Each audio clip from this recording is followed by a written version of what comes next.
Welcome to Happy Hour, brought to you by Best Damn Bookkeeping.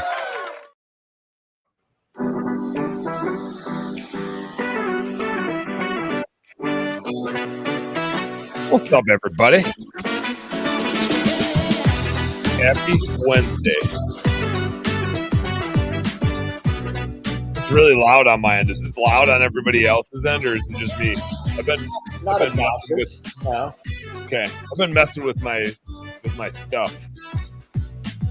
I don't know how much is me. All right, I'm just gonna stop touching stuff. That's dangerous. Angela's dancing. She's here. There we go. Well, Angela and JC, I miss you guys. It's been a long. Sean, I miss you too, but I've seen you digitally like yesterday. But Angela and JC, you guys have been to like I think 5 different countries and 72 states since the last time I saw you. How the hell you been? So good news and surprise news to us, and now surprise news to you. After talking with Ryan Lee, tough negotiations. The dude's a freaking hard guy to work with. Let me tell you. He's like, JC, I need you to come down here and teach some Christmas lights. I'm like, cool. Negotiation done. But he's like, damn, that sounds like it was quite the back and forth there. It was hard, dude. It was hard. You know Ryan Lee, man. He's a tough guy. He's a sales guy. But he sold me. And then he's like, pick a booth. I'm like, all right, pick a booth. Well, which one's this? It says Best Damn Bookkeeping. I'm like, well, fuck yeah, we want that. Right next to that one. Get next to that one. That's a good one. So we're booth buddies down in Florida. That was the only reason I said yes. I was like, I don't know about another trip. And I was like, Dan, yes. Although, just FYI, I'm like in and out in really quick order. I think I fly in Wednesday, and then I'll be there Wednesday night, and then Thursday I speak, and then you know me, I like can't stop talking to people after I speak, but I have to like catch a flight to get back home because Friday morning, like bright and early, we fly out for spring break with the family. Oh, geez. So I have to like. Where are you going for spring break? Somewhere in Mexico that Ben picked out. I think around Cancun somewhere. That's fun. The flights and the resort and stuff are all booked. I just wherever Ben told me to book is what I booked. He probably sent me to a different place. Like, haha, I'll send Dan over there. But so I'm like hoping there's no flight delays because it's like I got to get back up to catch the flight with the fam to get back down to Mexico. Let me say this: we got to do a where in the world. We got to like catch up with you guys on where you've been. But let me do this announcement that I 2 announcements that I always forget to do. One is if you guys are tuning in on my personal Facebook page, please jump over to the Best Damn Bookkeeping like business Facebook page, because then when you comment, I can throw it on the screen like this person that's on YouTube. From Russia with love. You know, we're crushing it. I just want everybody to know that we are absolutely crushing it in Russia. It's big. Everybody's digging the home service happy hour in Russia. But you can jump on YouTube too. We have home service happy hour on YouTube on our YouTube channel. Jump in, BS with us from there. Or if you're on Facebook, get on the Best Damn Bookkeeping page, which is Jai is showing you on the screen here. Because if you comment on my personal feed, which thanks for tuning in there too, but then we just can't see it. We can't put it up on the screen like From Russia with Love, OMG. And so we want to be able to put it on the screen because it's more fun that way. And we like to have fun. That's literally what happy hour is for, is fun. So dude, I'm like, I'm all about the fans, man. I got my biggest fans right back. The other thing we got to say, because I always forget to do this, is the show. It's brought to you by like literally the businesses that are represented on here. Best Damn Bookkeeping, and it is January. A lot of things you need to get going on in January, but bookkeeping is obviously one of them. If you're a small business owner, it's what we do at Best Damn Bookkeeping. Whether you need help with your taxes, whether you need help with your books. By the way, we won't mess with your taxes unless we do your books, because I don't want to work on somebody else's shitty books and do taxes on that. I want like good bookkeeping. And if there's probably one thing, there's one thing that I know for certain, and I know this for certain, which is you either work with Best Damn Bookkeeping or you probably have shitty books. Because every time I see a set of books that came from somewhere else, they're usually shitty. There's a few exceptions, of course. But like you're running a business, you need good data. This is what we do. We get you good data so you can run your business better.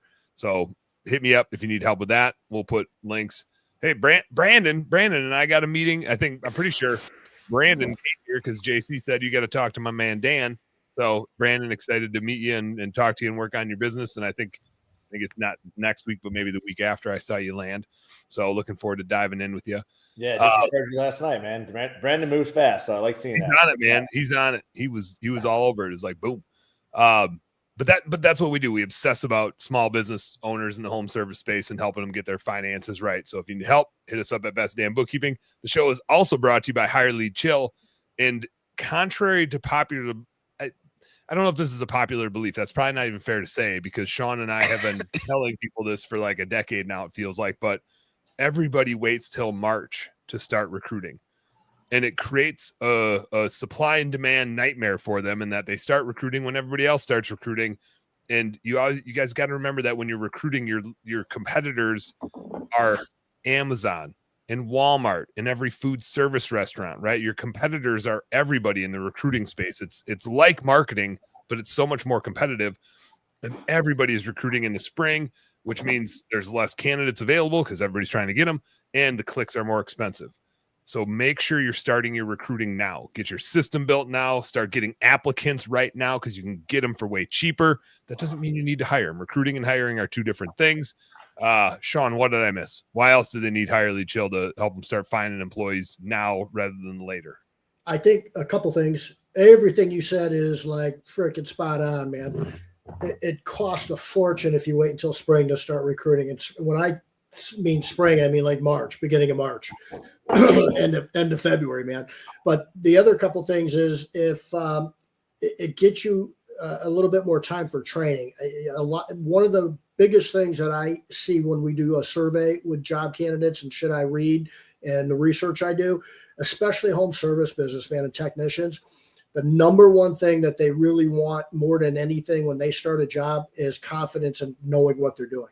And so when you wait until March and then it's like, oh shit, we got to, you hire 3 people, you have no idea how we're going to get them through training. So how are you going to get them through training? You don't, and you do it shitty. And that's why they leave. That's the number one reason they leave, because they've already seen the job ad. They know what you pay.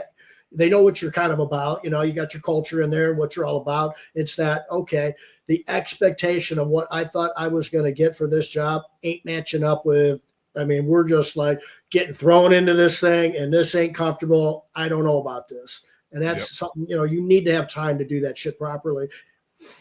I just saw this. Brandon threw this one out.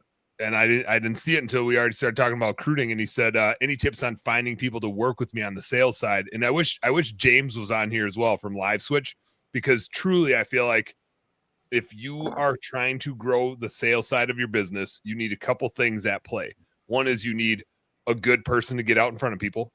You need a good sales software behind the scenes, and you need I'm going to say a strategic partner. To use the lingo correctly, but you need someone behind the scenes that can keep everybody organized so that your salesperson doesn't have to do the administrative back end stuff as much, and they can just go out there and kill it. And so if you're designing a sales system and you want to get the most juice out of the squeeze, and Brandon, I know you're in roofing and restoration stuff, like, so I'm obviously biased because I use Sean at Hire Lead Chill. I use Unique Genius for our bookkeepers. I don't use Live Switch because I don't have to go out and sell to people in person. But James has been on the show many a time, and Live Switch is just a no-brainer software to use to like make your salesperson really efficient. If you had Sean find you a salesperson and you had JC and Angela get you a strategic partner in the background to really like help that salesperson be out there all the time instead of doing follow-ups or whatever, and you had Live Switch to enable that same process, holy shit. I don't know how, like, you better use Sean to hire 20 more techs because you're going to be really busy. And January is the time to do it. Like, the leads might not really start flowing in until March or whatever it is, depending on your geography, but you'll just never regret recruiting people in advance. And I've got a quick story to tell. I might have told it last week, but I'm going to tell it again. It's so damn important. You'll just never regret recruiting people in advance. You can hire them anytime. What we always all regret is when we wait to recruit people until we need to hire them, and then we dumpster hire the first okay person that comes along, and then we're pissed that they're not good enough and we complain nobody wants to work anymore and you can't find good help. And it's really our recruiting that sucks because we weren't proactive and we just got a bunch of applications and hired the first decent person that came along and they turned out not to be that great. So anyway, I'll get off my high horse. Last but not least, of course, the show is brought to you today by Unique Genius. We got JC in the house. We got Angela kind of in and out of the house. She's on the way home. She's about in the house. Yeah, she's here. No, she's here. She's back. She's in and out. She's in the car. And you guys have been just all over the place. Like there was a roofing convention you were at. Maybe you saw Brandon there. You were overseas doing overseas stuff because when are you not traveling internationally? Where else you been? Where you been the last couple weeks over the holidays and everything here? What's going on with you guys? I don't know. When's the last time Angela was on with you guys? I feel like it's been like a freaking just a long lull. I'm pretty sure she missed our holiday Price is Right episode before Christmas. I think I did. I tried to hop on, like we were coming back from Egypt. Oh, that's when I almost got JC scolded me. I actually got on the plane. I got on from over. I got on the episode from on the plane over the Atlantic. Yeah, dude, she's literally on the plane with, I forget what airline. It might have been Air France or something. That's how dedicated I am, Dan. I tell you, I schedule my entire life around this episode, and so I wasn't going to miss it just because I was on over the Atlantic. Yeah, I was worried about you. I didn't want you to get in trouble on our behalf. As much as we love to see you guys, I didn't want you to get in trouble. But I'm glad JC, get off. Yeah, I'm glad JC. I was ringing the bell. I'm like, stewardess. This lady, does anybody know this lady? Which I think is that's extra hilarious because JC has definitely jumped on from an airplane as well. So, like, yeah. Oh, yeah. Guilty. Anyway. So, yeah, we did Egypt. Yeah. Went home, Christmas. Next day, went to New York City. Got to see snow in the city. That was pretty cool. Got the worst. Is it better than snow in the country? Was that? What's better? Snow in the city? You said snow in the city. That's pretty cool. Is it better than snow in the country, or what's the snow in the country is definitely way prettier, but you can't plan New York City snow. Like it's not often that it does snow, but the fact that we were there and it was like really good snow, it wasn't that fake shit. It was nice until the next day. Then it turned to the brown shit, and then it was. It doesn't take long for the salt and the sand on the road to turn into just a pile of brown. Yeah, but then we got the worst case of food poisoning the night before we're leaving to London. That was an absolute nightmare. Angela and I were the only two sick. Fortunately, the three girls were not. Flying to London with food poisoning was not a fun thing. But that was Rob in the fish house last year. Rob showed up, and his was a stomach bug, so he did give it to all of us. It wasn't just foodborne; it was stomach bug. So dang. There's not a good place to have a stomach illness, that's for sure. No, especially in a 12 by 12 cubicle hotel in New York City. Was not cool. I wonder if my fish house is bigger than the hotel room. Absolutely, 100% was. 100% was, and probably have better sound barrier in the bathroom. Better, I doubt that, but better ventilation. You can open the fan and you got 20-degree wind blowing in, nice and chilly. It'll sting the nostrils enough you won't even notice how bad it smells. Yeah, made for a great connection between the two of us that we never want to experience again. My turn. Yeah. And then we went to London and experienced London. Came home 2 days later, went to Oklahoma City, home, and then Monday we go to Vegas, and then Salt Lake City. Boom. So it was definitely. When are you guys just gonna buy a plane and get a pilot's license? I feel like Yeah. Once Angela blows his company up, that's what I keep saying. I have never felt like JC outdid us on travel before, but this one was like we do really well, and we have everything planned and systematic and like extra stuff packed. But when you go from Egypt to we were literally only home Christmas Eve and Christmas, And it's different when you're home, like to rest a second. But Christmas Eve and Christmas, like you got to be fully present and putting on a show for the kids, and right, like there's no rest in that. And it probably was the food poisoning. And then back to London, and then Hildy got to experience it with us. Like we were literally home for less than 36 hours after London to go and put on a show at RoofCon. And so, full speed. And my extra thought in that and where in the world is, you guys have seen Hildy on this episode. It's funny to see her go from, I think, a year and a half ago of her being on and making fun of you, Dan, when you were like taking over my show. I think when you were like hijacking my show, and Hildy being like, my mom's not an entrepreneur. To like being full-fledged in the company, like seeing what it is to sell at RoofCon and be what it's like. It's a funny, real transformation. She did a great, like she filled in for you the one day, and she did a really good job. She's welcome on the show anytime. So she's a lot of fun. chip off the old She block. said, "This is so boring, Mom." Just nerding out, just hanging with a bunch of business nerds. Kids. But it's funny, it's how it's a different perspective, right? Like, Sean, you're in it. Dan, you're in them being little. Like, you wonder what you're passing on and what they see and when they'll catch it. And so it's fun to see. I had my son on a podcast one time, and it was pretty interesting. I think he was maybe 14 or 15 though, so he was quite a bit younger. But it was pretty funny, man. And he was all. I mean, he was into it. He got into it. He was probably obsessing about the electronics and, oh, Dad, we gotta use this background and this frame and this. Let me adjust the camera here. Like, what's this amateur stuff you got going on?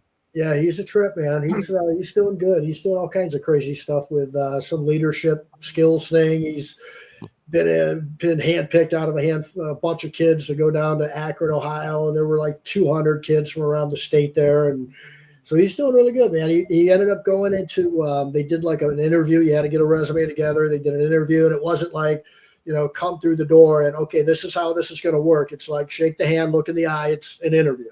And so he gets out, and as he's leaving, this lady that interviewed him writes down 3 colleges: Ohio State, Cleveland Institute of Arts, and Kent State. She goes, I know people there. I want you applying at all 3 of these places. You did. He had a portfolio. He's into animation and all that stuff. And so he goes back to the table, and he gets 120% out of 100 on the interview, like looking in the eyes, all this stuff. So he sits down at the table of 8. That interview clearly wasn't conducted by a finance person. No. 120. He sits down and he goes to the rest of the kids at the table. What schools did she write on your guys'? And like nobody got anything. Like, what are you talking about? Yeah, exactly. So he did really good, man. Yeah, it was cool. So he's doing good stuff. Ryan's the type of dude where you're like, damn it, he's gonna be my boss someday. Yeah, I mean, and he doesn't know it. He just goes. He just does it. Yeah. There's like, it just, I don't know, man. He's kind of like young Sheldon, not that smart, but like just that's his gig. He's like focused, and nothing else is gonna F around what he's doing, man. He's just nobody. He doesn't listen to anybody's bullshit. He doesn't care what you think about him, and he just rock and rolls. It's enlightening. Yeah, it's cool. It's great. Jai, do we got to do some commercials today, or how are we looking? What's Very little. We're good. Very little's in the house. I got, for sure, we need a little recruiting update from Sean on just what we're seeing, and I want to get some like year plans for everybody, but a segment I'm trying to do every single month to show you guys how we break books down, like how to analyze your business, how to use your data to analyze your business. And it's hard for me to pick a client. I used to actually just heard from this guy not too long ago. Used to have Josh Gray on the show when we first started doing the old Bookkeeping Beer and BS show. It was Bobby and I and Josh Gray, and we'd take Josh Gray's P&L and show it, and it'd be me coaching Josh about his business. Maybe we'll do it with JC someday. but it was a way to like use his P&L and like coach everybody based on his business. But then we could give them like here's how we use this. And I've done it with Andy Mashura on the show here and there as well. But I think ultimately, like maybe the best P&L to use is mine, because then you guys get to see what I'm doing and how I make decisions thinking about my business. So I have our best damn bookkeeping P&L here. Let me Nice. I'm gonna hide some columns, and I'm just gonna break down like how I look at our business and the decisions we're making and what we're doing about it and what's working and what's not working and all that stuff. So check this out. Oh, screen share. I clicked the wrong button. Here we go. Let's share this one. And I did this last month, and I'll keep doing this kind of when it works within our episodes and what we got going on. For those of you that don't know how bookkeeping works, we're a lot like a maid service business or a lawn care business in the home service space, and that we are a recurring service model.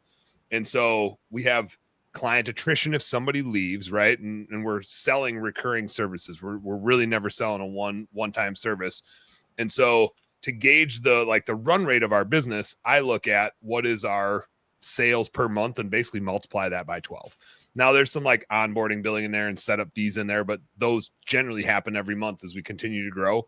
And so you can see in December, we produced the cash basis revenue. That is like how much money got deposited versus how much money got produced. There's some nuances historical where we didn't have the data broken down the way we'd want to, but for all intents and purposes, we produced 84,000 in December, collected just under 84.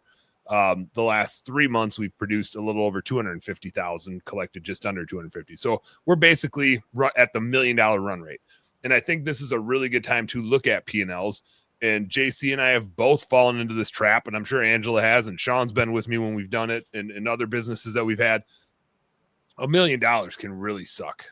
Everybody thinks it's like a really cool place to be. And I want to always like stress it's a journey, right? It's like a marathon, and I call it the purgatories of scaling. There's things in your business where you hit certain dynamics in it, and your business has to start changing and evolving. And there's parts of it that are gonna, for lack of a better term, I said like they're gonna go wrong. They're gonna get really expensive on you. And at $1 million, it's the cost of building a leadership team. And it's the cost of figuring out the next marketing lever, because like the marketing that you do to get to $1 million starts to get more complicated and more expensive. Obviously, the cost of a leadership team is expensive. Usually, you got to like level up your infrastructure. So our $1 million pace, if you see it here, is really like mostly bookkeeping and a little bit of tax service. We don't do a ton of tax service, and like I said earlier, we do taxes just for our bookkeeping clients. We'll continue to add that, but it's not like our fastball. It's really a thing we do. And I'd even say it's not shiny object syndrome. It's not like oh man, we got to do this and we got to grow that. It's like our clients need our help with that, and we value our relationship with our clients. And if it is a thing we can do to help them, we will do it, but we don't do it to try to get rich. We do it because we want to help our clients. I got a quick question. Yeah. If I can. So is this very similar to what your clients see? And then are those color formatted columns and fields automated? So this same dashboard setup is exactly what our clients would see. Exactly, loosely. Like here's a generic one. This is a landscape lighting one, and we'll use targets that are specific for the industry. As the business gets a little more complex, we start adding divisions. So we have a bookkeeping division and a tax division. And then I even break out the percentage of our labor that goes towards bookkeepers versus account managers. Like I want to see the influx of that and what the big costs of our business model are, and tax labor. And so like I probably get a little nerdier with ours. But that's another thing I see at like kind of the $1 million level is if you're doing window cleaning and pressure washing at $1 million, you might start having different crews that go out and do the separate services, right? And then we start tinkering with the idea of like maybe not all revenue is just revenue. Maybe there's bookkeeping revenue and tax revenue, and we got to start seeing them different. And you can see I have grayed out stuff back here because prior to October, we didn't break that out. It was just revenue. It was cash basis revenue and accrual basis revenue. And so we've only been breaking those out for the last 3 months. So our data will keep getting better and better. And you can see these gray areas, like the red numbers, are kind of useless. They don't make any sense. It makes sense when we look total cost of goods sold level is where it starts to make sense. There's one thing that I always harp on with our bookkeeping clients and with our team as well, which is when you're running a service-based business, you have to get your cost of goods sold dialed in. Sean, you and I have talked, like yours is really dialed in at Higher Lead Chill with Nikki and Trish. And as you guys scale that thing, like you guys have the model of cost of goods sold of how to produce your revenue. And it's super, super important. I'm going to let JC, do you want, well, JC can bring himself back in. I think maybe Jai needs to, but cause he lives this too. When you are scaling a business, you can't scale it if you can't produce it efficiently. I don't care if we're talking about pressure washing or holiday lights or bookkeeping or recruiting, whatever it is. You have to be able to produce revenue. And ultimately, like, we should be able to get this down to 50%. That is our ultimate goal. My biggest challenge, and this is where my business is a little bit different than what a lot of you guys will have, is it takes me 3 to 6 months to get somebody trained up. Like, that is the bottleneck for me. It takes me 3 to 6 months to get them trained up and fill up their workload. There's so many nuances and different things going on in the accounting world of what JC's doing versus what Sean's doing versus what this business is doing versus what that business is doing. And so, like, to be able to get somebody super proficient in small business bookkeeping the way we do it, I have a lot of training costs. And so you can see there's this like downward trend of our cost of goods sold. And it's largely because I need to get people trained up. And early on, that gets really expensive. That's a huge investment for me because I can't go buy another truck. Right. And that's kind of a nuance of maid services and bookkeeping specifically when you think about service businesses is I can find a software to help us. Yep. That's it. That's about all I can find. Otherwise, I just need humans to like understand the thing and click the button. And if we can find a software that makes things more efficient, cool. But there's no piece of equipment we can buy per se to like help us pressure wash the thing or hang the light or whatever it is. But I think December might have been the first time we actually got down right by 50%. It was benefited by the fact it was a 4 payroll month and not a 5 payroll month. And you can see the last 3 months are a little bit higher. We're still looking pretty good. And we moved Skip, who still produces for us, kind of our general manager. We actually moved Angela back in the house. Oh, Jai and I did the thing. We started moving Skip out of our cogs. He still produces a decent amount of revenue, and we all have that swing person. For a long time, it's us. But then we start hiring an ops manager or whatever, and they still go out and produce a little bit, but then they start doing more administrative stuff. And in reality, like, just to give you an idea of like what Skip does for us, everybody on the team reports to him. Nobody reports to me besides Skip. So he literally manages 20-some people. He has, I think he still keeps like 30 clients, but we're like weaning those off of him. He finds all of our software tools. He found the CRM we switched to, and he shopped them, picked it, and then fully integrated the CRM. So like the only thing he doesn't do is the billing, like, but he could. He just run out of time.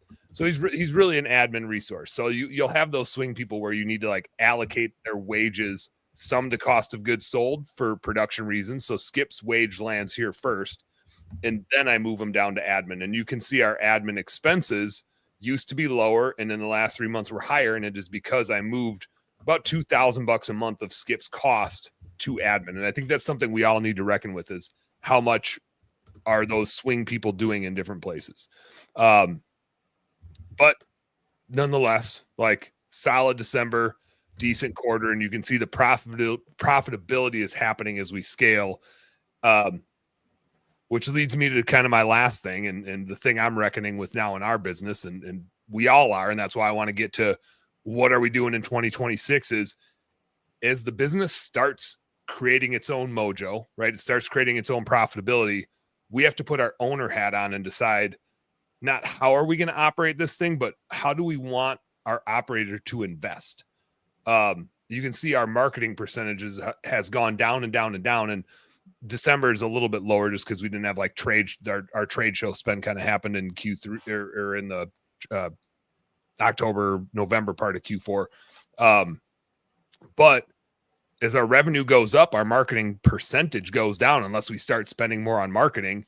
And when your thing is working, whether you're pressure washing or picking up dog poop or whatever it is, when the operation is working and your cost of goods sold starts getting in line, it creates the ability for you to go invest. And when you're in a home service space, your investment is generally in marketing and in recruiting. With Hire Lead Chill and with Unique Genius, like, you need people to help you grow that business. So we're in that position now, which is, like, there's trade shows we can go to for sure, but we haven't paid to run an ad for this business. And is there a point we start running ads? Do we start boosting more content? You guys, JC, Angela, Sean, you guys would be proud to know Marty is officially has access to our website. I now have a marketing person. She's my boss and our marketing person. But so Marty's like starting to get involved in the business and like help me out with just the like some of those things that I just never get to. But it's getting important. Like, our website needs to be dialed in. Up until now, people would be like, dude, I can't even find your website. And I'm like, you don't need to. You're messaging me. You know me. You know how to find. You don't. What are you going to learn from a website? Like, websites are made for people that don't know you. We have hundreds of clients, but I know all of them. Dude, it looks so much better. I was trying to get a tool for Denise Skates. You get a bunch of tools on there, and I went on there, and I thought I had the wrong one until I saw your face. It looks much different, much better. Yeah. Well, Marty's good. She's good. She is. There's the only thing she's not good at is picking husbands. Real bad taste. Real bad taste in picking husbands, but pretty talented otherwise. But I think, like, as your business scales and you get your model dialed in and you can produce profitably, there's this tipping point. Like I said, around $1 million is where it happens. It's where it's happening for me, where you got to really start thinking about what you're going to invest in marketing wise to keep growing, especially when you have a recurring service, because you have a natural attrition. People going out of business, people moving, people buying other businesses and integrating things that aren't your service. And so, like, we have really low attrition, but 1% attrition of 100 clients is 1 a month. 1% attrition of 300 clients is 3 a month, right? Like, it's still 1% attrition, but the more clients you have, the more clients you're going to lose. And therefore you need to do other marketing things to replace them. And that's no different if you're in window cleaning and you're looking at your repeat rate. Like, if your repeat rate is 50%, well, that's 50% of your clients that aren't going to repeat. And 50% of your clients that aren't going to repeat are a lot more when you have 1,000 clients than when you had 100. And so, like, the marketing has to keep evolving and has to keep evolving. And so that's the point we're at. When we look at our results for this year, we did good. We didn't knock it out of the park. We left meat on the bone. There's always room for improvement, right? But the thing I've wanted to see, and I always preach to my team, is like, we have to get more efficient and we have to drive this cost of goods sold down. And I'm probably this is like a hypocritical thing to say, but when I'm talking to all of our clients, I'm like, you need to charge more. You need to, like, be a higher price in the marketplace. And I don't charge more. And I've gotten that feedback from clients of ours and from competitors where they're like, you need to charge more, Dan. And I'm like, I need to dial it in so I can charge exactly the right amount that allows me to pay our people really well. But my employees are really important to me and my clients are really important to me. And I don't want to maximize Dan's money against their money, if that makes sense. I don't want to charge my clients more just to put more money in my pocket. My clients are JC and Angela. My clients are Sean Day. My clients are, like, all people that I really care about. And so me just charging more to be more profitable for Dan's sake is not a goal of mine. I will charge more when I need to get more money into my employees' pockets because I need to pay them fairly. That is a goal of mine. And so, like, that dynamic exists in this cost of goods sold line. And that's something we all need to reckon with. Is it's unfair to not charge enough. It's unfair to your spouse. It's unfair to your team. It's unfair to the future of the business and whoever you sell it to in the future. It's unfair to not charge a fair price.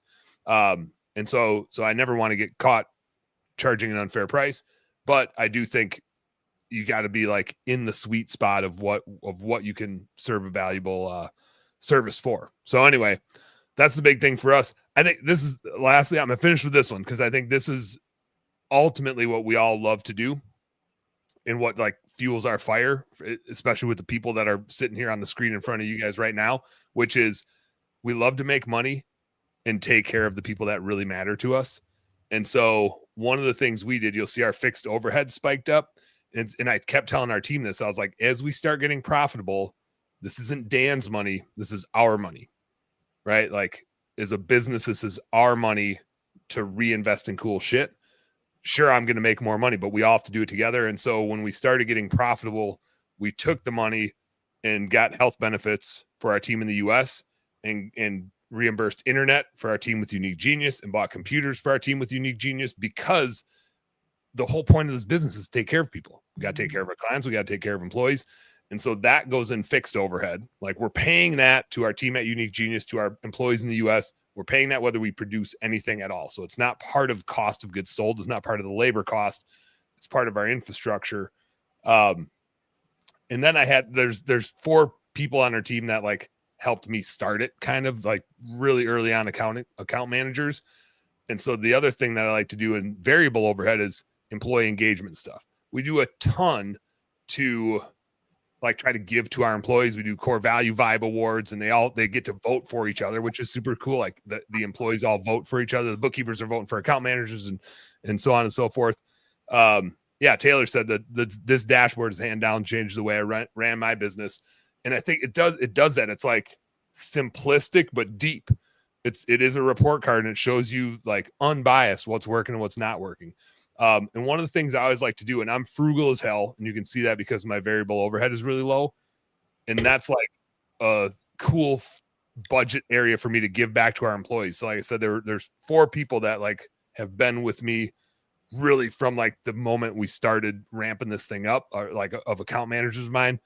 And so I treated them all to a really nice dinner with like at a place. We're all bookkeepers, right? So we're all cheap as hell. So I got them all gift certificates to like the nicest restaurant in their city that I could find, because I know they otherwise would not go there because they're cheap. You know, and then $200 of a reimbursement because they all have kids. And, you know, Angela would tell me you need a home manager, but one step short of a home manager, at least a good babysitter, you know? Yes. And I said, hey, like, here's the gift card. You get to go to this fancy ass restaurant. You got $200 for, you know, reimbursement for some childcare. You got to choose now that $500, you turn it into, was it one meal and you go all out, or are you squeezing 2 dates out of it? Like, what are you going to do? And are you going to bring your kids and use that $200 reimbursement to bring your kids with? But I think that's the point of the business, is how do we take care of the people that take care of the clients?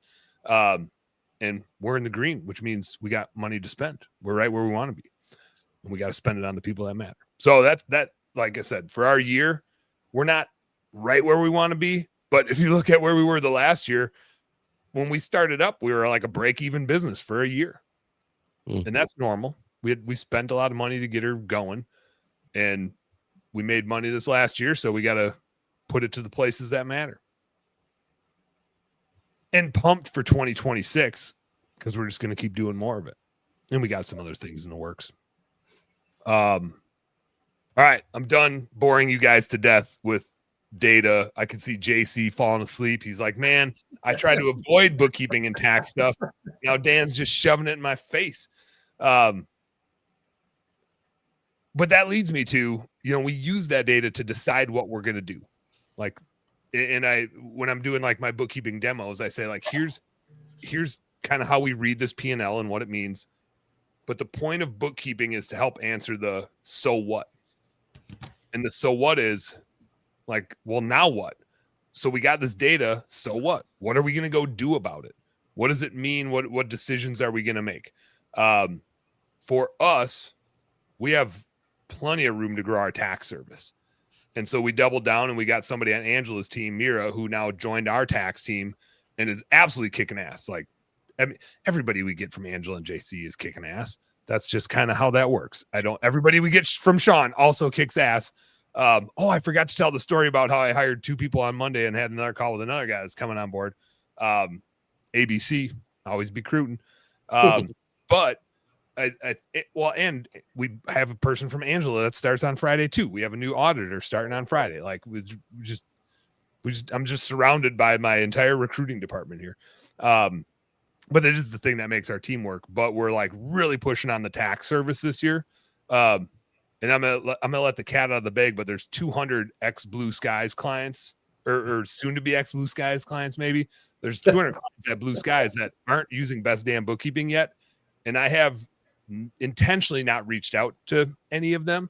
I'm slowly letting them find me. And I like slowly have demos with Blue Skies, with former Blue Skies clients of mine. And my team now is like, are you going to go get your people? Like, those are your clients. They just have them right now. But you're back to like who are you taking care of? Like, you're doing them a disservice if you don't let them know what we can do for them. And you owe it to them to go let them know what we can do for them. So go reach out to them. So my team is actually the one saying, like, you need to do more marketing. You need to get aggressive and go get us all those Blue Skies clients that are yours. Like, you built a relationship. You got to go get them. So that's my big move for this year is we're going hard at taxes with the help of Unique Genius. We got the right people. We're doubling down. We got all kinds of bookkeeping people to help. But first, we got to go help the people that I promised we would help 5-6 years ago. And then I left them. And I owe it to them to go back and see if they need some help. Not everybody's going to need help. Some people are going to be doing just fine. But I want to make sure that they're being well taken care of. So, and really probably the wild card is Marty.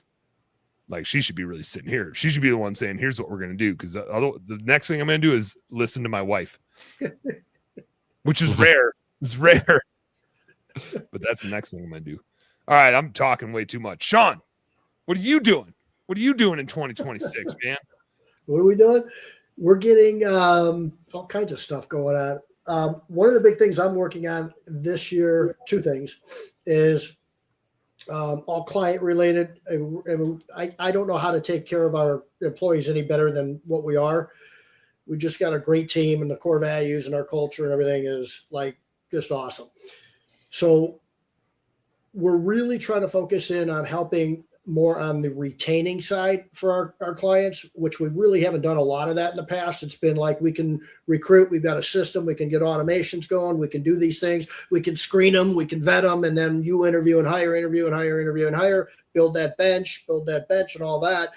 But we really haven't helped, I don't think, on the other side of that, and that's what we're really focused in. So I've got sort of like, when you say on the other side of that, you mean like the leadership of it, or employee retainment, which is all about leadership and culture, core value.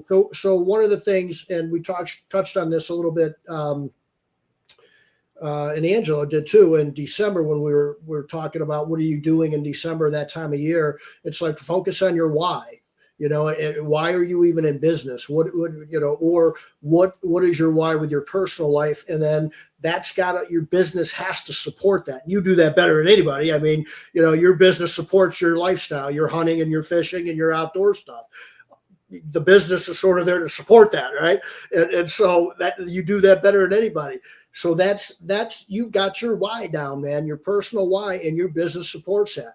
And we're trying to do that for our clients as well. What is your thing in life that you want to do? So then the next thing is, if you get that dialed in, the next thing in my view, and this is working out really well for our clients, is your company vision. That company vision is something that can support your why, right? Your why is about you. It's pretty personal. You don't need to know, you don't need to tell your team necessarily what your personal why is. That's just my belief. Do what you want, but that's personal. But the vision has got to support that. If that vision supports your why, and you get your entire team's momentum and their focus and their energy all going towards that vision, it's really going to be easy for you to go out and hunt and fish more, if that's what your why is, okay? And family and stuff like that. So the vision supports that. Well, what's next and all that? If you get the vision dialed in, your vision statement, you're going to have to put a framework of core values, which is basically your constitution for your business. It's basically those behaviors and attitudes that we've got to adhere to as a team here, including the owner, including the managers, including everybody, or this whole thing falls apart. Okay. And so I look at core values, and I know people do this a little bit differently, but for me, and what is working and resonating out there with our clients is the core values, it has nothing to do with me, the owner, you, the manager, the business, not even the clients. It's about the employees. I'm hyper focused on that. So the core values are this, guys. It's those things that we have got to do for all of us to be going towards that vision. So you've got to have them bought into that vision, right? Now, if one of you steps outside of those core values, you're screwing your fellow employees over, not me, not even the business or the clients. That's immoral. That is absolutely immoral for you to think you can do that. We are building this company so that everybody here wakes up every fucking morning and wants to come to work. Who are you to think you can fucking shit on that? That's immoral. Right? Well, all that happens is you shit on yourself. Exactly. Exactly. Like you just end up with a shitty group of employees, and you're the negative. It's that simple. Nobody wants to work. And then you're basically you've self-chosen yourself to not be a part of that. So that it's simple. That's a way to manage your employee side of your business as well. That's it. I mean, when somebody steps outside, we've got to figure out why. We don't have to beat them up on it. Just figure out, and it's very unemotional. We just bring them in the office and say, here's our core values. We all agreed on this, and we all agreed that it's immoral to step outside of the core values, including me. I've called myself out on stepping outside of our core values before, which was positive, and something really shitty happened with some things and that were external that we had no control over. And I was super negative for like a long time on that. And I was like, shit, man, I've got to call the team. And I did. And I said, you guys, everybody noon today, we've got to meet. And it was 40 minutes of me apologizing to them for being immoral and stepping outside of the boundaries, man. And you got to call yourself out on that, man. And that's a huge leadership step to do that. So, I mean, that's what I'm focused in on. One of the things with the whole, and that if you do that right, and you get rid of the people that can't adhere to that quickly, okay, very important. If you do that right, you're going to start to see almost your culture starts to take on a life of itself. Because you've got people that are acting and behaving with super good attitudes. That's going to really take on a life of its own, and then you can have fun with that. Like, if you get the right people, it should perpetuate itself. If you get the wrong people, then you keep having to bash it into their heads, and it's because they're the wrong people. I want to hit on one thing that you said, and then I want to transition to Angela. Because I think this is a perfect transition, because this is something she does ridiculously well. But first, I have to challenge you that my why is not to go hunting and fishing. That is the reward for a really good why, which is I get so much joy out of helping people. And my clients know this. Zach Marker chimed in, and Zach said, "Hey Taylor, I'd love to hear how you use the dashboard." Like, Zach's a client of mine, and here's the thing that I realized, and Michael hates me for it, is I give my time over and over and over again, and I still need to protect it, but I do not charge any of our clients for CFO time with me, because it's so important that I help them. If I can help Zach utilize his dashboard more and feel really confident with it. We have a client, Sean, that fired us, and you and I have talked about this person that they don't always use our stuff. They fired us, and then they came back asking for help. And I was like, well, yeah, that's what our business is here for. But like, you gotta use me, right? Yeah. Like, if you don't know how to use this, you need to book time with me. And her and I have a meeting every single Monday. Not forever, right? But like, I can help so much. So my why is like this. I just crave the ability to help people because I freaking love this stuff. And so if I can help our clients get more confident with this and use it to grow a better business, like, that helps my business. That they refer me, right? Like, there's a sales and marketing hill to it. Like, selfishly, that is the number one growth engine of, if I can help people, they help me build my business, because they will tell other people to use me too. But no different on the employee side. Like, I didn't treat like 4 of our employees to like a really nice dinner with their spouse because of any other motivation other than like, holy shit, thank you guys, right? Like, how can keep in mind, like, we're accountants and it's January, February, March. Like, this is our worst time of year. Y'all clients are really crabby. and you need your taxes done, and you're demanding and crabby, and like our team has been asking for stuff all year, and then a lot of our clients are like, is my year-end stuff done? And we're like, are you kidding me right now? We've been bugging you for stuff all year. And then like we're 14 days into the month and you're like, is my year-end stuff done? Which we have a bunch of people's done, but usually we're like waiting on stuff from them. So like this time of year, we just get kicked in the shins over and over again. And so it's like, how can I help my team that like, I'm not going to do their work for them. This was the job they signed up for. I'm not going to do their job for them, but it's their spouses that are kind of losing out on time with them, right? They all work harder, work longer, probably make less money this time of year because our bonuses are a little bit lower because we're not bringing in as much revenue from a production standpoint because it's actually like slow for sales. We're all working on existing clients. So it was a thing I can do to help. And part of that building that culture, and like you said, Sean, the culture really like manifesting itself is so important. And the reason I'm in love with Unique Genius and what Angela and JC have is their people come with the right culture already. And they like perpetuate our culture, and it's sticky, and it's like, and it works, and it's a fit, and it's not just somebody on the other side of the world that like punches a clock, right? And is just here to get a paycheck. They're so already dialed in because of what Unique Genius stands for and how they function internally. And culture is a weird thing where it's like, it's kind of like love and like fairness, which is it's really hard for me to like define exactly and measure, but holy shit, you know it when you see it. And that's a big reason why we have more of our team is on Unique Genius than it is off of Unique Genius. Like we literally have more people at Best Damn Bookkeeping that are part of the Unique Genius team than that aren't. And it's because of what Angela and JC have already built. Like it's such a no-brainer. So anyway, that's my average hosting job of transitioning to you, Angela. Of what the hell do you got in store for 2026? What are you working on? Well, thank you. I am passionate about culture and people. And Sean, you said so many great things. And I wrote something down of core value vibe awards. Like that is huge for us as well. So I just wrote that down to put it on my big vision board. It all starts with that and the people. And my word for 2026 is frequency, vibration.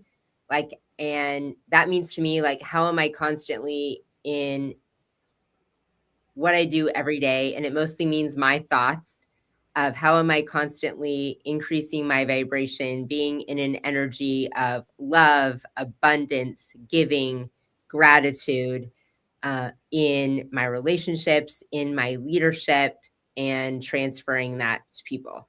And I think so often as entrepreneurs, and maybe it's just me, like sometimes we get in, especially when you're talking about like we get in, like our clients are like, and we can get in this, you know, or they avoid you when you try to talk about their taxes. stress energy, which evidently I just was a hot second ago because JC was just transparency is like, just because you're stressed, you don't have to take it out on me. Because I walked into the house with a bad energy, and I was just like, you know what, I did. I'm sorry. You didn't say you're sorry. I have no text that says I'm sorry. She was going to tell you that later. Yeah, it's going to be better in person later. But so that's so many things. That's my goal: is how, as a leader, do I constantly increase my vibration and being positive for everyone, even though things come at us negatively, of how do I frame things always from this perspective of love, gratitude, abundance instead. So that's my frame for 2026. And I just want to echo you, Sean, of like core value vibe awards. Like culture is a big deal to us. And that's been something big from the beginning. And, I want to say to people, like the things that you start out as an entrepreneur, like I started out with some things that were really important to me. Like core value awards, I did when we had 5 team members. And I gave Everybody wins one. I gave them out every week, and we had 5 core values, magic, and we had the same ones, and people got them every week. And the more you can hold true to those, like your core values, and giving people that, and awarding things, and casting your vision throughout the thing, and sometimes you grow, and the further that you get away as a visionary owner, unless you spend time with like investing in your leadership team and everyone hears your voice, the further you get away from that, the further everyone gets from your core values. So that's my focus, increasing my vibration. So I portray this positive energy to everyone. And then how do I infiltrate in the company the magic and vision and energy that we started this with?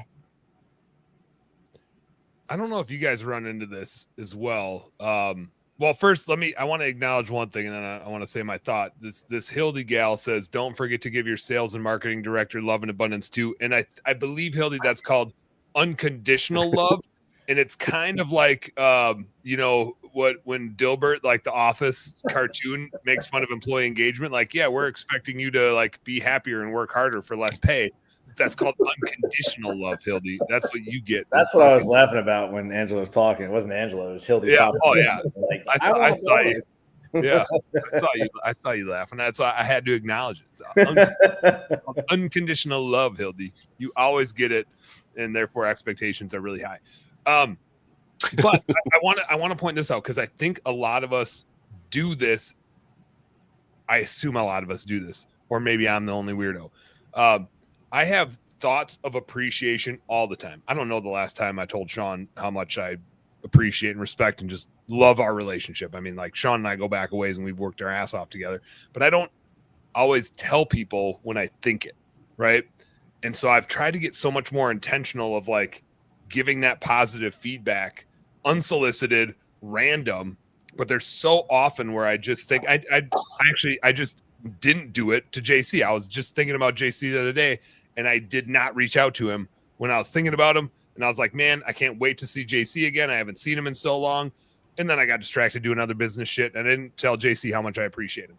And I was driving, like I picked up a new fish house this last weekend. I just had hours in the car, like driving to get it, driving it up north in a snowstorm, like just white knuckling in the dark in a snowstorm.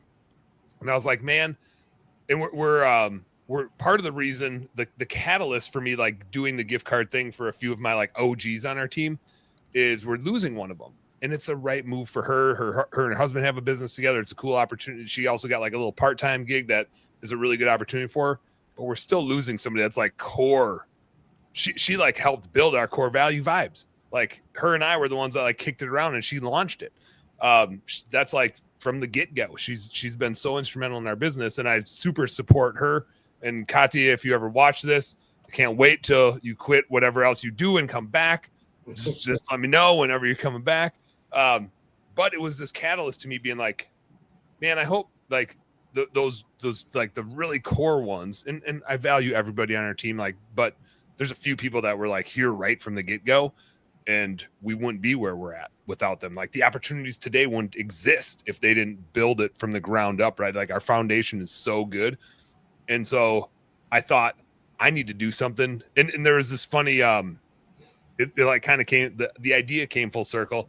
I was just thinking like, man, I need to do something cool for them. We got to do something before Katya leaves. Amy's having like knee surgery, but she's just been a ridiculous trooper. Skip like left Blue Skies and took a risk to like work with me as a third party contractor, and I still got sued over it. But like, and he was like, no, I'm working with you, whatever we need to do. Like we will work together. We will figure it out. And he's just been resilient. And Katie didn't even have an accounting background. She's like, I'm coming and I'm going to learn this shit. I'll do whatever it takes. I'm coming and working with you. So like, that's my 4 people. They did everything to build our business. And I was like, had all the time in the world to like think as I was driving up north. And one of the podcasts I was listening to was Meat Eater. which if you've ever heard this show before, that's no surprise to anybody. A lot of our segments on our radio show are things I totally steal from Meat Eater because they have like some funny shows. But they had one of the chefs on that they have on a lot. It's Meat Eater, obviously. And there's a restaurant in Austin, Texas that like I need to get to someday, but they source everything super locally. Amy with the bum knee lives in Austin. And I was like, I need to get Amy a gift card to go try this restaurant and like tell me how it is, which turned into, oh, I was looking for something to do, like something nice to do for like these 4 people, like these old OGs. I should get them a gift card. And so I had that thought on Friday, and then I got into this week and the week started getting busy. Right. And I forgot. And all of a sudden, like a couple meetings canceled and I went, oh shit, that's right. And so this is the thing, like I'm working on clear. I don't have it figured out, but there's so many times where we think a positive thought, but the minute we start working, we're so focused and so problem solving and so whatever, we forget to tell the people that we're thinking about, that we're thankful, that we're appreciative. We forget to do the employee engagement side of it. Or, hey, thanks, Sean. Or, hey, JC, I miss you, man. Like we forget about those things. We have those thoughts and they just come and go. And we feel good that we had the thought, but that other person doesn't know because we never told them. We never reached out. And so I challenge you guys, like, have those thoughts. You're going to have those thoughts. If you're a business owner, you're constantly putting out fires, but you're also constantly appreciating your team, and just tell them and just do the thing and invest in them. Like one of the things I do, Dan, and you've heard me say this before, and I don't do, and I always follow that up by saying I don't do it enough. To your point, I don't know of any business, especially a home service business, that doesn't in some little way change the world. Literally. I mean, and I tell my team this, that, you know, our branding was, I wanted it to be chill because everybody stresses out on the employee side of their business. So chill, that's my thing, man. I want you to I want to help you figure out how you can grow that into your business, figure it out, and still have some peace. That's where the chill came from, right? And so that's sort of the branding that ties into that has to tie into our vision too, some, right? And our vision statement basically is matching great employees with great companies. But the bigger thing in that, the second part of that is, and to help our clients solve their employee side of their business. That is a big mess of stuff right there that we can help with. So I tell my team, as it's part of our branding, part of our vision, I tell them all the time, not enough, you're not just recruiting, dude. You're not just in the weeds. I know you're in the weeds every day. You're recruiting, you're listening. Hey, man, there was a no-show. There was a this, there was a that. But you're changing the world big time. If we are giving somebody the opportunity, number one, we're finding jobs by the thousands for people every year. We're placing them with outstanding companies. Every year we're doing that, okay? Every month after month. That's one thing. But for our clients, if we're hiring somebody and they're producing $200,000 a year and we got them 5 people that year, that's a pretty big chunk of change. If we're now saying you've got 5 people waiting to work for you, they're sleeping better at night. They're better fathers, they're better wives, they're better parents, they're better friends. My goal is to put fucking divorce attorneys out of business, man. Okay. That's what I want to do. Those are big, huge, world-changing things that we are doing. And that's, that goes a long way, but that ties into everything with the vision and all that. And my why is, serving God's kids the best I can. That's pretty much my why. And we do that. We do that pretty good with Higher Lead Chill, man. Let me hit you with this one, because I now as you're saying that, I'm like, damn it, I need to reach out to Nikki and thank her, because Nikki is my account. She's like everybody's account manager. She's a stud. And I told you this, Sean, and again, like, I thank you for building Higher Lead Chill, and Angela, same with Unique Genius. Like, if your guys' businesses didn't exist, I don't know that I would be in business. Like, recruiting is so hard, and I have the 2 best freaking people in the world working for me, getting me the people that I need, which allows me to like serve our clients so well. When Katya said, hey, I'm leaving and doing this thing, it was between Christmas and New Year's. And like, I was on vacation, but I'm still like, I'm out in a fish house. Everybody can picture this. I'm out on the ice fishing, but I've got Starlink so I can get some work done. I sign on. I get the classic like WhatsApp message of, "Hey Dan, do you have a couple minutes?" And whenever you get that message, you're like, "Oh no, oh no." I mean, she's like one of our trainers. She does some HR stuff. I was starting to give her some like more managerial responsibilities. Like she was really important to our team. And then I find out she's leaving and I'm like on vacation, and that's the worst time to find those things out. I bet I was feeling sorry for myself for 30 minutes. Because then I messaged Emil, who was already planning on starting with us in January, and said, "Hey, like, let's get a date picked out." I messaged Amanda, who couldn't come work for us, which we're not going to bat 1,000, but like Amanda's still on my list, and she knows she's coming to work for me at some point in time. Might not be for 3-4 years, but that's fine. She's coming. It's just when she's ready for her next opportunity, it'll be with us. Todd, I've been in touch. Emil and Todd, I've been in touch with them for over a year, well over a year, since they first interviewed with our company. Like, we recruit way in advance because we have Hire Lead Show. We know way in advance who we're calling first. Emil and Todd, I found out between Christmas and New Year's that Katya was going to leave at the end of January. Emil and Todd started Monday. I had a call with Kyle, who I think I even interviewed before those guys, but he went and did some other things, and then he reached back out to me, and I've been in touch with him. Had a call with him Monday, probably starting him in late February, we figure. Amanda's not going anywhere, and we have 10 more people on our list that I can call. That, like, out of hundreds, we have 10 really good ones, right? And so to be of that peace of mind, holy shit, Sean, thank you. And Angela as well. We had an auditor on our team. She had some things going on. She had to resign. Didn't work out. And that auditor role is so important for us to make sure we're on top of our stuff. We messaged Michelle on Angela's team and said, "Hey, we need to figure out this auditor role." I mean, I think we did that after New Year's, and I think Debbie is her name, and she starts on Friday. So it's like, to be able to find the resources that you need so quickly, and like know that you can keep growing and you don't have to stop running your business because you're panicking and beating your head against the wall because you don't have the right people. Our businesses are only as good as our worst employee, you guys. That's it.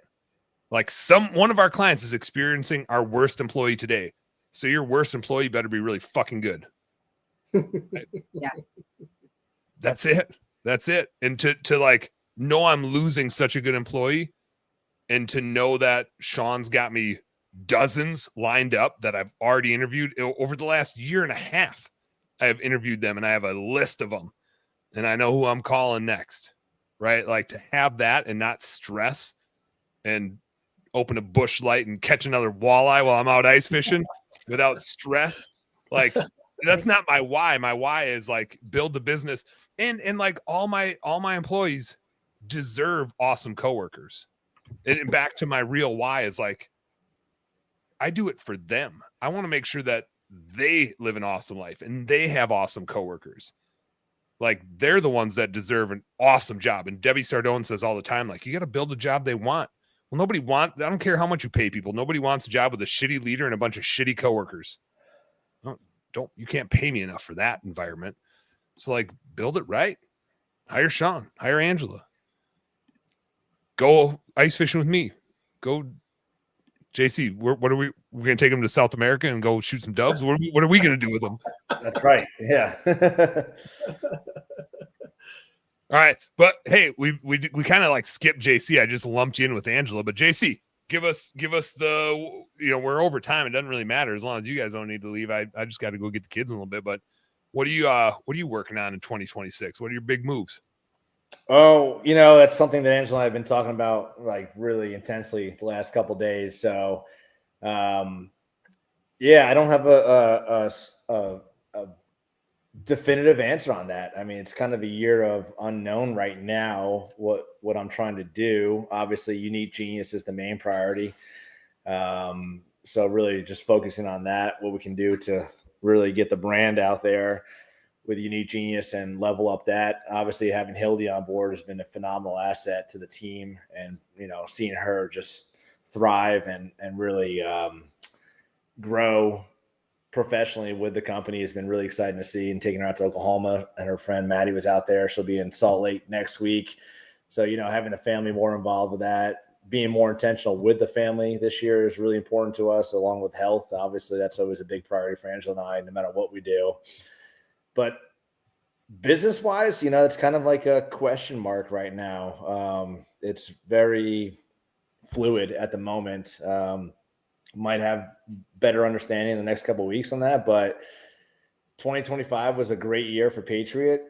We got our ass kicked with Cape Fear, but that's my fault, so I can't get mad about that. But we did an absolute, I think, good season with Patriot. So I guess once we have our talk, we'll know better, Dan, about what that looked like. It looked good with numbers, though. I'll tell you that. Well, Cape Fear Outwards looks good, or Patriot Outwards looks good because Cape Fear pays all the bills for it. So Cape Fear gets the shit, and Patriot Outwards is gonna look good. That's why you got to keep it. That's why you got to keep both, so you can make the one look good. Or sell both and be happier. So I don't know. That's the wild card right now. So I don't know, Dan. It's I see a lot of great energy from a lot of people going into 2026. I'm really excited. We started off the year at a bang with at a roofing show in Oklahoma, and we're headed to 2 more next week. So really enjoying the roofing space. We've made some phenomenal connections, very, very strong connections in the roofing space. It's just a different energy, different feel. I think one big thing I've tried to grasp or understand a little bit more is identity crisis. Of most people get stuck in the same industry for so long that they feel that's all they can do. Mm-hmm. And seeing Brandon Vaughn at RoofCon last week on stage speaking about nothing to do with washing, which is all I've ever known the guy for the last 12 years probably, until he sold out and he's doing Hire Bus. It's just cool and eye-opening to see that just because you've been in something for so long, that doesn't mean that has to be your life forever. And I think so many people get trapped in that reality of this is all I'll ever be. I'll just always be a pressure washer. I'll always be a landscaper. I'll always be a roofer. And they feel comfortable and safe. And I had a good conversation with a good friend of ours that we all know, talking about pivoting over to the roofing industry, which is scary to make a huge leap from one industry to another, because we feel safe. If this is what you've known for 10 plus years, you are comfortable knowing that this is what I can do to continue year over year. But really there comes a point where where's that ceiling? For pressure washers, usually it's $1 million. If they're even lucky to see that, and that's a huge if, and that's a very small, minute percentage. I don't know that number. I'm going to make up a number 10%, if that. We'll see $1 million in pressure washing. Lighting's a little bit different, but is that the ceiling you want to set for yourself? And for some, it's very comfortable, and that's very rewarding and safe, and that's great.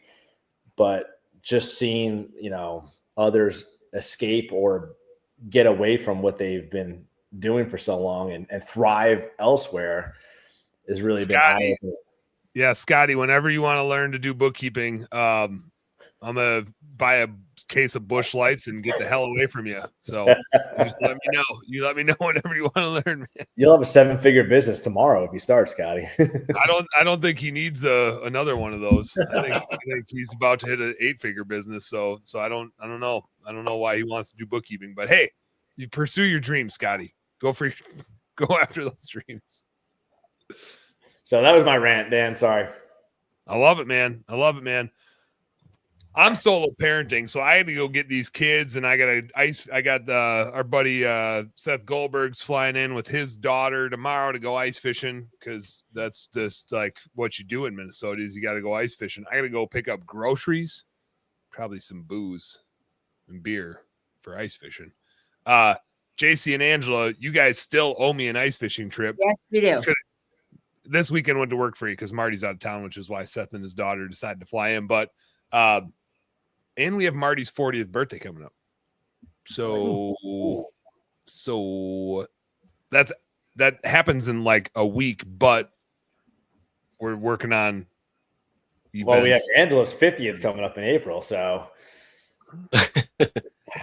You like the funny thing is you could be like, we have Angela's 30th coming up in April, and everybody like, yeah, that checks out. Right. It is my 30th. It is my 30th. As far as anybody needs to know, this is I 30. have a 25-year-old and I'm only 30. Yep. Works like that. Math. It's math.